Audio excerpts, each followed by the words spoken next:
গল্পটাই আগে বলবো, নাকি গল্প যার মুখে শোনা সেই ঘনশ্যাম দার বর্ণনা দেব? বুঝে উঠতে পারছি না। গল্পটা কিন্তু ঘনশ্যাম দা, সংক্ষেপে ঘনাদার সঙ্গে এমনভাবে জড়ানো যে তার পরিচয় না দিলে গল্পের অর্ধেক রসই যাবে শুকিয়ে। সুতরাং ঘনাদার কথা দিয়েই শুরু করা বোধ হয় উচিত। ঘনাদার রোগা লম্বা শুকনো হাড় বার করা এমন একরকম চেহারা যা দেখে বয়স আন্দাজ করা একেবারে অসম্ভব। 35 থেকে 55, যে কোনো বয়সই তার হতে পারে। ঘনাদাকে জিজ্ঞাসা করলে অবশ্য একটু হাসেন, বলেন, দুনিয়াময় টহলদারি করে বেড়াতে বেড়াতে বয়সের হিসেব রাখবার কি আর সময় পেয়েছি? তবে বলে ঘনাদা যে গল্পটা শুরু করেন সেটা কখনো সিপাই মিউটিনির, কখনো বা রুশ জাপানের প্রথম যুদ্ধের সময়কার। সুতরাং ঘনাদার বয়স আন্দাজ করা আমরা ছেড়ে দিয়েছি। শুধু এইটুকুই মেনে নিয়েছি যে গত 200 বছর ধরে পৃথিবীর হেন জায়গা নেই যেখানে তিনি যাননি, হেন ঘটনা ঘটেনি যার সঙ্গে তার কোনো যোগ নেই। কয়েক বছর হলো, কেন যে কৃপা করে তিনি আমাদের এই গলিটির ছোট্ট মেসে এসে উঠেছেন তা ঠিক বলতে পারি না। আমাদের ছুটি ছাটার আড্ডায় তিনি যে নিয়মিতভাবে এসে বসেন, এও তার অসীম করুণা বলতে হবে। প্রায়ই অবশ্য তিনি ভয় দেখান যে পাত্তাড়ি গুটিয়ে আবার নিরুদ্দেশ হয়ে যাবেন, কিন্তু সাধারণত সেটা মাসের শেষে মেসের খরচের তাগাদা পড়বার সময়। বুঝে শুনে কিংবা হতাশ হয়েই তার কাছে তাগাদা করা আমরা ছেড়ে দিয়েছি। ঘনাদা আমাদের আড্ডায় এসে নিয়মিতভাবে সবচেয়ে ভালো আরাম কেদারাটায় বসেন। যার ভাগ্য যেদিন ভালো থাকে তার কাছে সেদিন সিগারেট চেয়ে নিয়ে ধরান। তারপর চোখ বুজে প্রায় ধ্যানস্থ হয়ে থাকতে থাকতে হঠাৎ হয়তো আমাদের কোনো একটা কথায় বেশ একটু উচ্চস্বরে হেসে ওঠেন। অপ্রস্তুত হয়ে আমরা তখন তার দিকে তাকাই। ঘনাদা একটু নড়ে চড়ে উঠে বসে সিগারেটে একটা লম্বা টান দিয়ে ঈষৎ বিদ্রূপের সুরে বলেন, কি কথা হচ্ছিল বন্যার?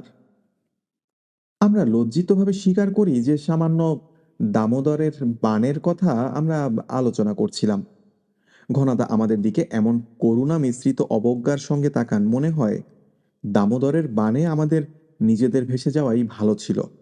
তারপর জিজ্ঞাসা করেন, টাইডাল ওয়েভ কাকে বলে জানো? দেখেছো কখনো সেই প্রলয়ের ঢেউ যাকে বলে সমুদ্র জলোচ্ছ্বাস? সংকুচিতভাবে স্বীকার করি যে নামটা জানলেও ব্যাপারটা সম্বন্ধে নিজেদের কোনো অভিজ্ঞতা নেই। ঘনাদা হেসে বলেন, কেমন করে আর থাকবে? তাহলে শোনো, তখন মুক্তোর ব্যবসা করব বলে তাহিতি দ্বীপে গিয়ে উঠেছি। ঘনাদার সেই সুদীর্ঘ চিত্তাকর্ষক গল্প থেকে জানা যায় যে কি করে এই রকম এক টাইডাল ওয়েভের মাথায় এক বেলায় তাহিতি থেকে একেবারে ফিজি দ্বীপে গিয়ে তিনি উঠেছিলেন। এ গল্প শোনার পর আমাদের অবস্থা কি হয় তা বলাই বাহুল্য। দিনে দুপুরে সূর্যের সামনে মিটমিটে লণ্ঠনের মতো আর কি। ঘনাদার ভয়ে আমাদের অত্যন্ত সাবধানে কথাবার্তা বলতে হয়, কিন্তু আট ঘাট বেঁধে যতই কিছু বলি না কেন, ঘনাদার হাত থেকে নিষ্কৃতি নেই। দেখা যায় ঠিক তিনি টেক্কা দিয়ে বসে আছেন। হয়তো কথায় কথায় কে বলেছে যে আজকাল অনেকের চোখেই চশমা, চোখের জোর আর বড় বেশি নেই। ঘনাদা তার মার্কা মারা হাসিটি হেসে অমনি গিয়ে উঠলেন একেবারে অ্যান্ডিজ পাহাড়ের চূড়োয়, পৃথিবীর সবচেয়ে বড় পাখি কন্ডর শকুনের বাসার খোঁজে। হ্যাঁ, চোখের জোর দেখেছি বটে সেবার। অ্যান্ডিজ পাহাড়ের ওপর পথ হারিয়ে ফেলেছি। শীতে প্রায় জমে যাবার জোগাড়। সঙ্গে একজন আর্জেন্টাইন শিকারী আর বোরোরো জাতের এক 6.5 ফুট লম্বা রেড ইন্ডিয়ান গাইড। সন্ধ্যা হয় হয়, আর খানিকক্ষণের মধ্যে পথ না খুঁজে পেলে এই পাহাড়ের ওপরই বরফ চাপা পড়ে মরতে হবে। এমন সময় আমাদের চূড়োর নিচেকার খানিকটা মেঘ একটু ফাঁকা হয়ে গেল, কিন্তু 12,000 ফুট ওপর থেকে সেই ফাঁক দিয়ে কি করে দেখা যাবে? কিন্তু তখনও বোরোরো জাতের তীক্ষ্ণ দৃষ্টির কথা তো জানি না। হাত দুটো দূরবীনের মতো করে সে একবার চোখের সামনে ধরল, তারপর বলল, ব্যাস, আর ভয় নেই। অবাক হয়ে জিজ্ঞেস করলাম, ভয় তো নেই, কিন্তু কি দেখতে পেলে তুমি? সে হেসে বলল, কেন, ওই তো নিচে শিকারীদের তাঁবু ফেলা রয়েছে। বড় একটা কুকুর নিয়ে লাল কোট পরা এক শিকারী এইমাত্র তাঁবুতে ঢুকলো। শুনে তো আমি অবাক।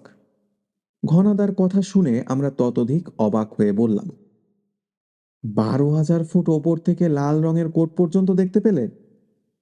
তা না হলে আর চোখের জোর কিসের? শকুনের চোখ কিরকম জানো? 2 মাইল ওপর থেকে ভাগাড়ের গরুর লাশ ওরা দেখতে পায়। ওই বোরোরো শিকারীদের চোখ তেমনই।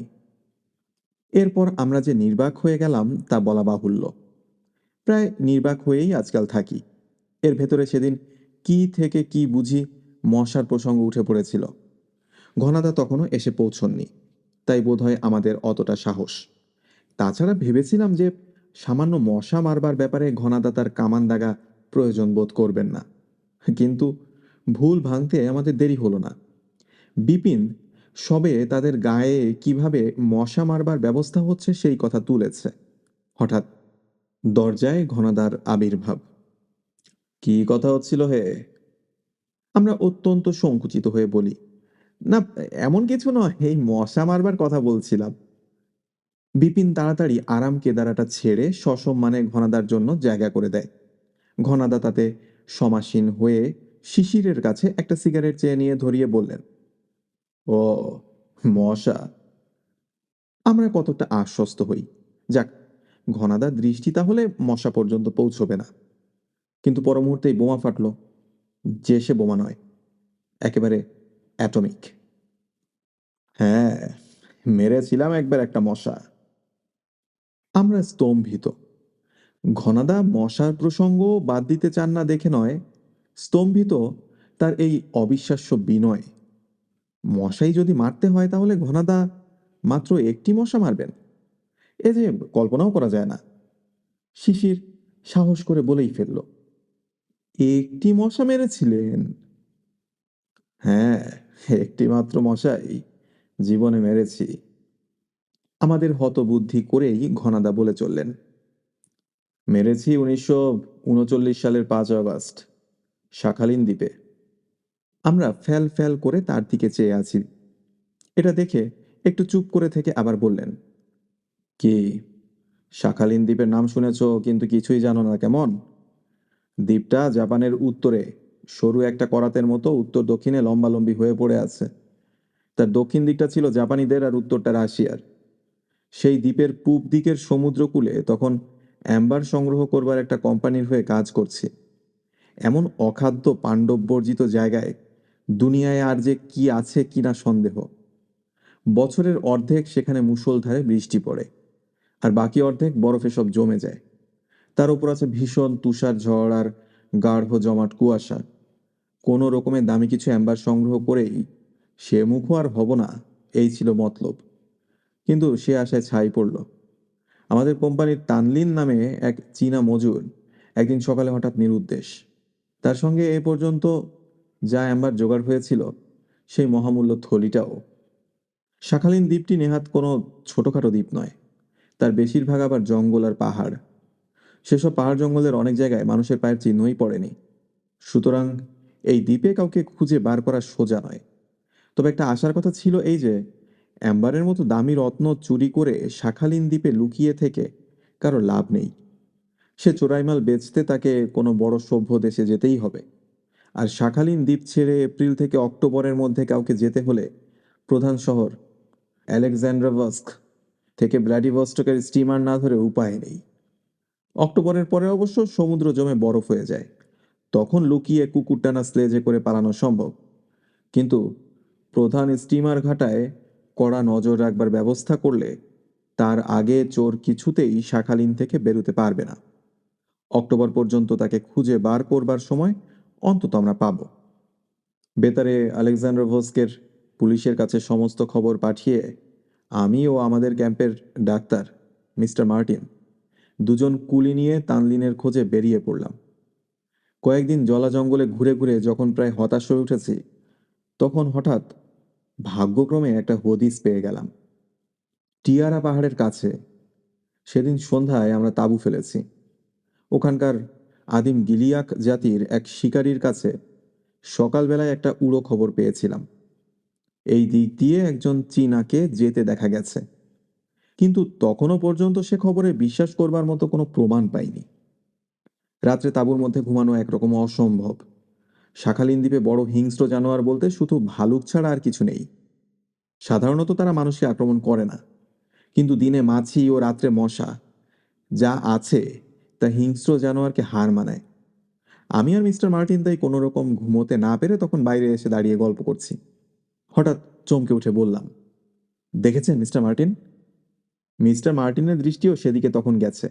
অবাক হয়ে তিনি বললেন, হ্যাঁ, বেশ জোরালো আলো বলে মনে হচ্ছে। এই জনমানবহীন জায়গায় ওরকম আলো আসছে কোথা থেকে? ভুতুড়ে ব্যাপার নাকি?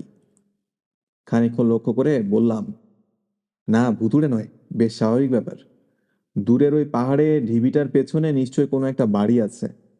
এই আলো নিশ্চয়ই সেখান থেকেই আসছে। মিস্টার মার্টিন অবাক হয়ে বললেন, কিন্তু এখানে শখ করে অমন বাড়ি করবে কে? গিলিয়াক, ওরক বা টুম্বুস জাতের অসভ্য শিকারী ছাড়া তো এ অঞ্চলে কেউ আসে না। এদিকে কোনো খনি ইদানিং হয়েছে বলেও তো জানি না।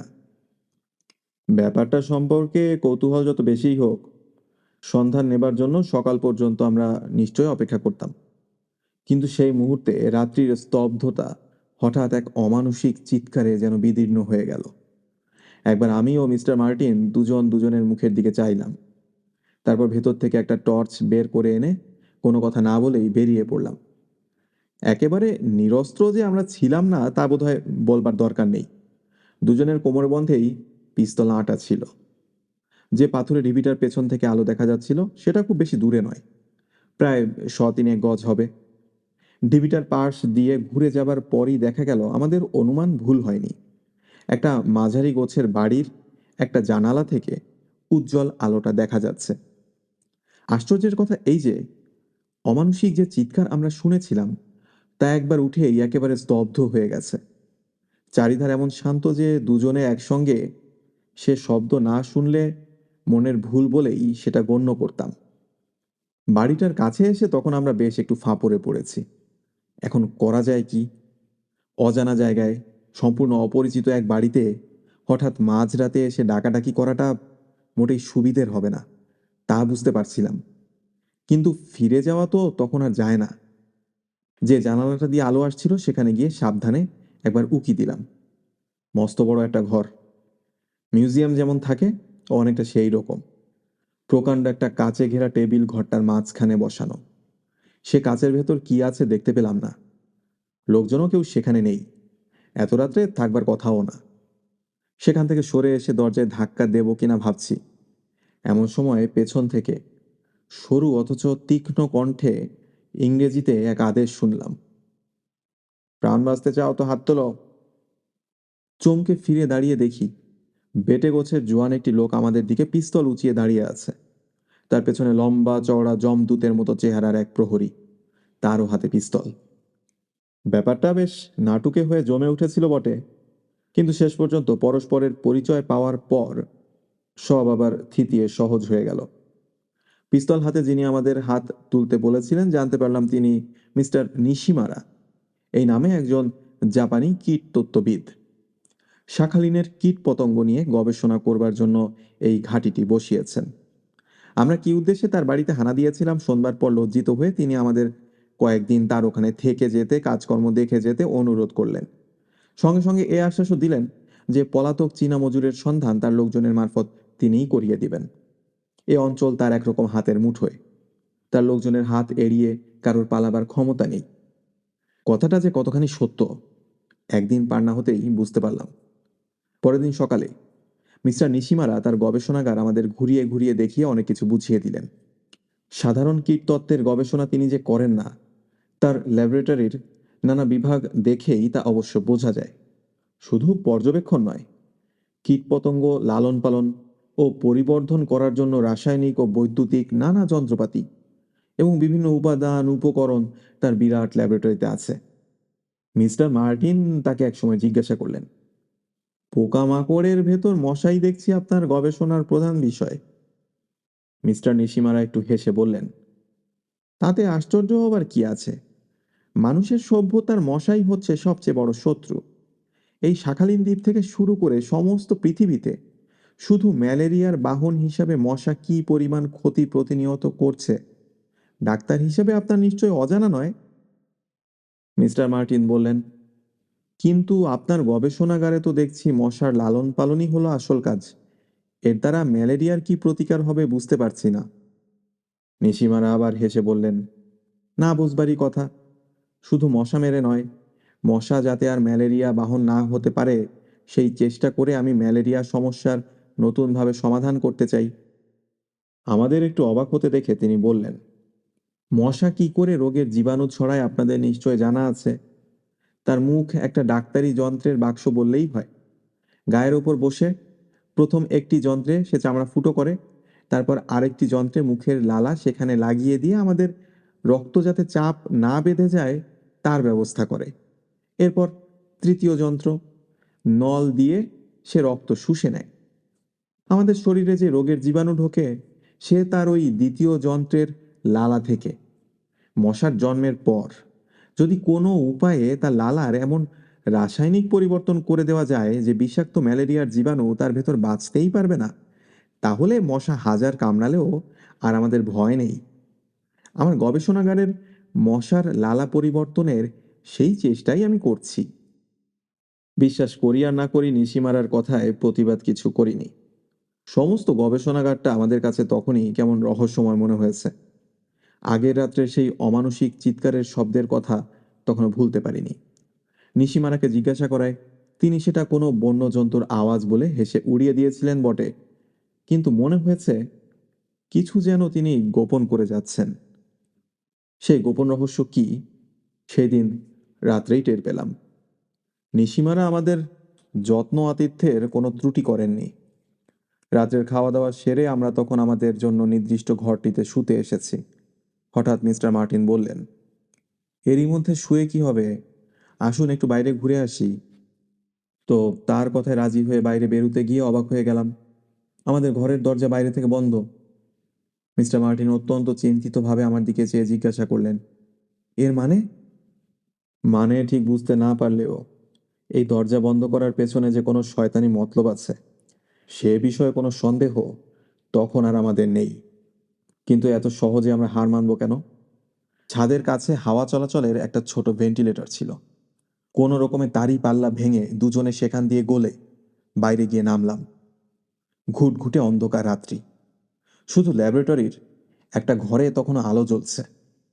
সন্তর্পণে সেই ঘরটার পেছনে একটা জানালার ধারে গিয়ে দাঁড়াবার আগেই সেই কালকের রাতের মতো রক্ত জল করা আর্তনাদ শুনতে পেলাম। সে আর্তনাদ শোনার সঙ্গে সঙ্গে আমরা জানালা বেয়ে ঘরের ভেতর লাফিয়ে পড়েছি। কিন্তু এ কি ব্যাপার? যার খোঁজে আমরা বেরিয়েছি সেই তানলিনই মেঝের ওপর লুটিয়ে পড়ে অসীম যন্ত্রণায় কাতরাচ্ছে। তার একপাশে কাল রাতে যাকে দেখেছিলাম সেই যমদূতের মতো কাফরি প্রহরী দাঁড়িয়ে, অন্য পাশে ফাঁপা একটা কাচের মোটা নলের জিনিস হাতে করে মিস্টার নিশিমারা। বেশ একটু উত্তেজিতভাবে জিজ্ঞাসা করলাম, ব্যাপার কি মিস্টার নিশিমারা? মিস্টার নিশিমারা আমাদের দেখে রাগে বিস্ময়ে খানিকক্ষণ কথাই বলতে পারলেন না। তারপর অনেক কষ্টে নিজেকে সামলে বললেন, আমার আতিথেয়তার ওপর একটু বেশি অত্যাচার করছেন নাকি আপনারা? এ ঘরে আসতে কে আপনাদের অনুমতি দিয়েছে? কেউ দেয়নি। এখন বলুন এখানে হচ্ছে কি? মিস্টার নিশিমারা অদ্ভুতভাবে হেসে বললেন, যা হচ্ছে তা তো দেখতেই পাচ্ছেন। এ লোকটাকে সাপে কামড়েছে, তারই চিকিৎসা করছিলাম। মিস্টার মার্টিন তখন মেঝে বসে পড়ে তানলিনকেই পরীক্ষা করছিলেন। তিনি মুখ তুলে কঠিন স্বরে বললেন, এ তো মারা গেছে, আর সাপেও একে কামড়ায়নি। বলুন কি করেছেন একে? নিশিমারা কখন এরই মধ্যে কোথা থেকে একটা পিস্তল হাতে নিয়েছে লক্ষ্যই করিনি। সেটা আমাদের দিকে উঁচিয়ে ধরে তিনি বললেন, কি করেছি জানতে চান? বেশ, সেই কথাই বলবো তাহলে। শুনুন, পৃথিবীর সবচেয়ে আশ্চর্য আবিষ্কারের কথা শুনে মরার সৌভাগ্য আপনাদেরই হোক। আপনাদের তানলিন সাপের কামড়ে মারা যায়নি, মারা গেছে মশার কামড়ে। সামান্য একটা মশার কামড়ে। নিশিমারা তীক্ষ্ণ উচ্চ অট্টহাস্যে আমাদের স্তম্ভিত করে আবার বলতে লাগলেন, বিশ্বাস করতে পারছেন না ব্যাপারটা কেমন? কোনো ভাবনা নেই, এক্ষুনি প্রত্যক্ষ প্রমাণ আপনাদের দিচ্ছি। কিন্তু তার আগে বলে যাই, শুনুন, মশার লালার রাসায়নিক পরিবর্তনের কথা যা বলেছিলাম মনে আছে তো? সে পরিবর্তন আমি সত্যিই করেছি। ডিম থেকে শুরু করে মশা যখন সামান্য জলের পোকা হয়ে থাকে তখন পর্যন্ত তার উপর নানা প্রক্রিয়া চালিয়ে মশার লালার এমন রাসায়নিক পরিবর্তন আমি ঘটিয়েছি যে সাপের বিষের চেয়েও সে লালা মারাত্মক হয়ে উঠেছে। কাল রাত্রে যে চিৎকার শুনেছিলেন, সে এমনই একজনের ওপর মশার কামড়ের পরীক্ষার ফল। তানলিনের অবস্থা তো সামনেই দেখতে পাচ্ছেন। এইবার আপনার পালা। নিশিমারার ইঙ্গিতে সেই যমদূত তখন মিস্টার মার্টিনকে অবলীলাক্রমে তুলে ধরেছে। তার দিকে এগিয়ে গিয়ে নিশিমারা বললেন, এই কাচের নল দেখছেন? এর ভেতর একটি মাত্র বিষাক্ত মশা ভরা আছে। এই একটি মশা কিন্তু এখনো আপনার মতো জন বিশেক জোয়ানকে অনায়াসে পরাপারে পাঠিয়ে দিতে পারে। আপনি বিজ্ঞানের পীঠস্থান, সভ্য মার্কিন মুলুকের লোক, তাই আপনাদের দুই বন্ধুর মধ্যে বিজ্ঞানের পরীক্ষায় প্রাণ দেওয়ার গৌরব আমি আপনাকেই দিতে চাই। বেশি কিছু আপনাকে করতে হবে না। এই নলটি এমন কায়দায় তৈরি যে গায়ে চেপে ধরার সঙ্গে সঙ্গে সামনের ঢাকনাটা ভেতর দিকে খুলে যায়। হিংস্র মশাটাও উড়ে এসে কামড়ে দিতে দেরি করে না। সমস্ত মাথার ভেতর কেমন ঝিমঝিম করছিল। মনে হচ্ছিল আর যেন দাঁড়াতে পারবো না। কিন্তু তারই মধ্যে হঠাৎ মরিয়া হয়ে সজোরে একটা ঘুষি ছুড়লাম। নিশিমারা আচমকা ঘুষি খেয়ে ছিটকে পড়লেন। সঙ্গে সঙ্গে তার হাত থেকে কাচের নলটা মেঝে আছড়ে পড়ে চুরমার হয়ে গেল। তারপর যে ঘটনা ঘটল তা বর্ণনা করা যায় না। কল্পনা করো, ভাঙা নল থেকে বেরিয়ে সেই সাক্ষাৎ সমন ঘরের ভেতর উড়ে বেড়াচ্ছে, আর চারজন মানুষ উন্মাদ হয়ে তাকে এড়িয়ে ঘর থেকে পালাবার চেষ্টা করছে। ঘরের মাঝখানে আবার তানলিনের মৃতদেহ। কোনো রকমে দরজার কাছে পৌঁছে খিলটা খুলে বেরুতে যাব, এমন সময় সে বিশাল কাফরি বাঘের মতো আমার ঘাড়ের ওপর এসে পড়ল। আর বুঝি আশা নেই। মশাটা ঠিক আমার নাকের কাছে একবার ঘুরে গেল। তারপরেই সেই কাফরি একসঙ্গে 5টা রেলের ইঞ্জিনের মতো চিৎকার করে আমার ঘাড়ের ওপরে নেতিয়ে পড়ল। বুঝলাম মশার দংশন জ্বালার সঙ্গে সব জ্বালা তার জুড়িয়েছে। কিছু ভাববার আর সময় নাই। উঠে পড়ে আবার পালাতে যাচ্ছি, এমন সময় দেখি মিস্টার নিশিমারা জুজুৎসুর প্যাচে মিস্টার মার্টিনকে চিৎ করে ফেলে দিয়েছেন, আর মশাটা ঠিক তার মাথার কাছে উঠছে। ছুটে গিয়ে হ্যাচকা টান দিয়ে মিস্টার মার্টিনকে খানিকটা সরিয়ে দিলাম। সঙ্গে সঙ্গে নিশিমারার আর্তনাদ শোনা গেল। মশাটা ঠিক তার গালের ওপর গিয়ে বসেছে। এবার আর এক মুহূর্ত দেরি হলো না। আমার প্রচণ্ড এক চাপড় গিয়ে পড়ল নিশিমারার গালে। মশা আর নিশিমারার ভবলীলা একসঙ্গেই সাঙ্গ হয়ে গেল। মশা মারবার পরিশ্রমেই যেন হাঁপিয়ে একটা দীর্ঘশ্বাস ছেড়ে ঘনাদা বললেন, জীবনে তারপর মশা মারার আর প্রবৃত্তি হয়নি।